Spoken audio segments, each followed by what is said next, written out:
These young women were accused of committing theft within the community and ultimately paid with their lives. Surprisingly, this was not the sole instance of punishment for thefts in the favelas. For example, these men, when apprehended for stealing, were compelled to walk through the favela clad only in their underwear.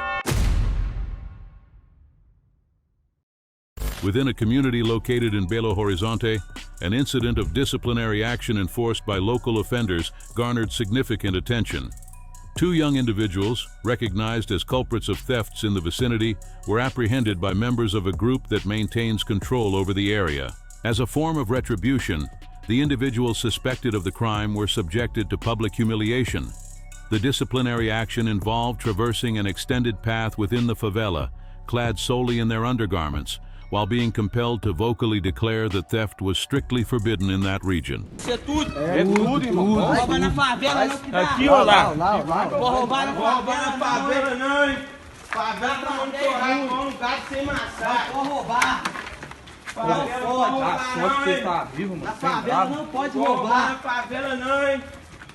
Não pode. Cai na boca. Nossa pena é de exemplo. Não pode roubar na favela. Não pode. Não pode roubar na favela não, hein? Throughout the entire journey, individuals armed with pieces of wood accompanied them, ensuring that the order was followed. The walk took place under the watchful eyes of several residents who witnessed the imposition of the punishment. At the entrance of Vila Kennedy, a community situated in Rio de Janeiro, a man was apprehended by members of the group that exercises control over the area. He had committed a robbery against a local resident. The situation adhered to a pattern commonly observed in regions dominated by criminal organizations where internal regulations are rigorously enforced. The suspect was identified soon after the crime and was approached by individuals associated with the Comando Vermelho, a faction that wields significant influence over the community. The victim experienced the loss of their money during the robbery, which prompted an immediate reaction from the group responsible for overseeing the enforcement of the established regulations. As a form of punishment, the man was forced to return the stolen amount. The moment was recorded on video and shared on social media, highlighting the method of control applied in the favela. Falando que tá roubou a tia ali na passarela. Meu dinheiro dentro.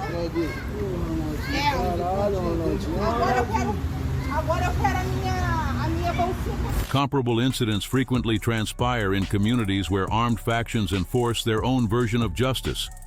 In these regions, offenses perpetrated against local inhabitants often lead to swift retributions, determined and carried out by the criminals who control the area.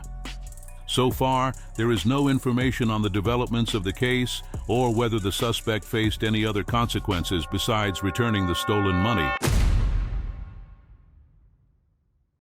In the underworld of organized crime, loyalty is a strict rule and its violation can result in severe punishments.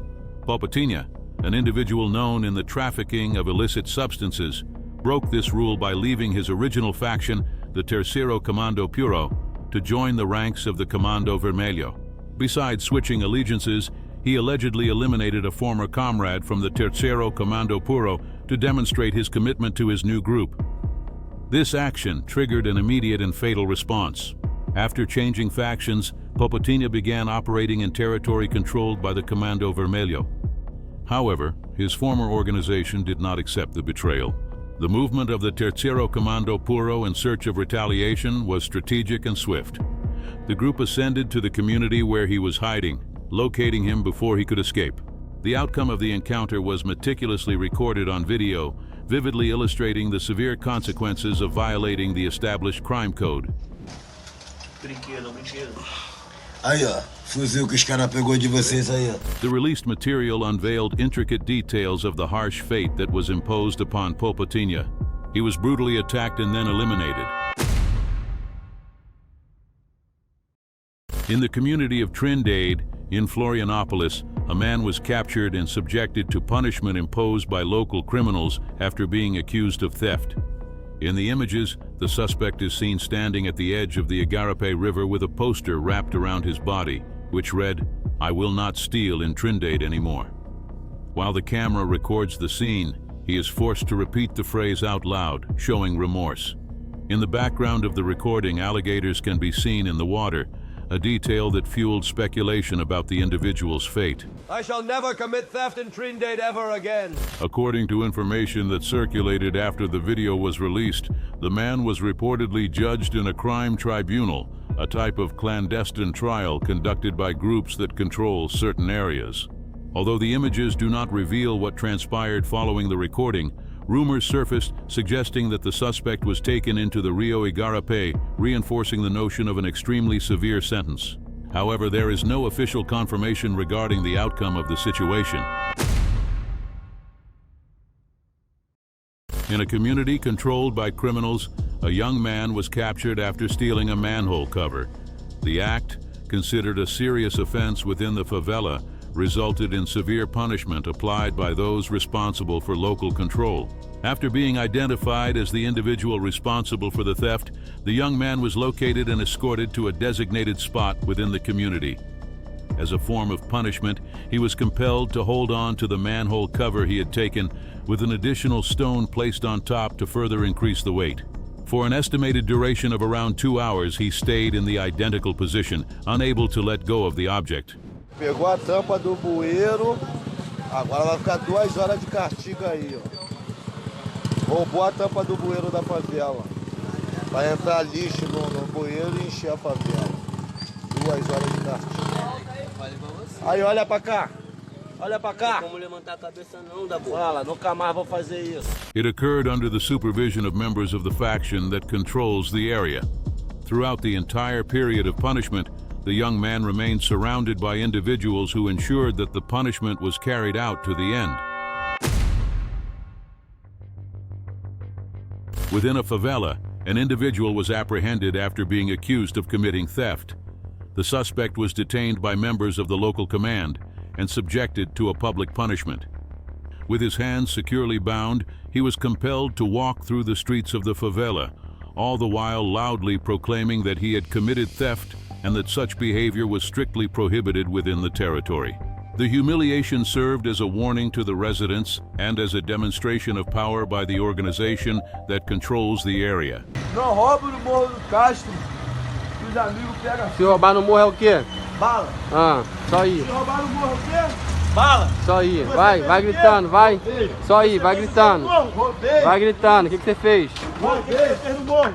Throughout the entire journey, armed individuals closely accompanied the man, ensuring that the punishment was executed as determined. The walk extended through numerous streets of the community. A man was apprehended for pilfering from a resident within the community. The individual, recognized by the community's residents, was compelled to confess to the theft in front of the cameras. In the video, he seems to be compelled to consume grass as a means to symbolize his public disgrace. I made a mistake. I was foolish. Now I'm eating grass. The best way my friends came up with for me, eating grass, making me look like a fool. I am foolish because I stole from a resident. That's not right. Let this be an example for everyone, okay? Then, the man was taken to a local bridge, where he jumped from the bridge into the filthy waters of a sewer.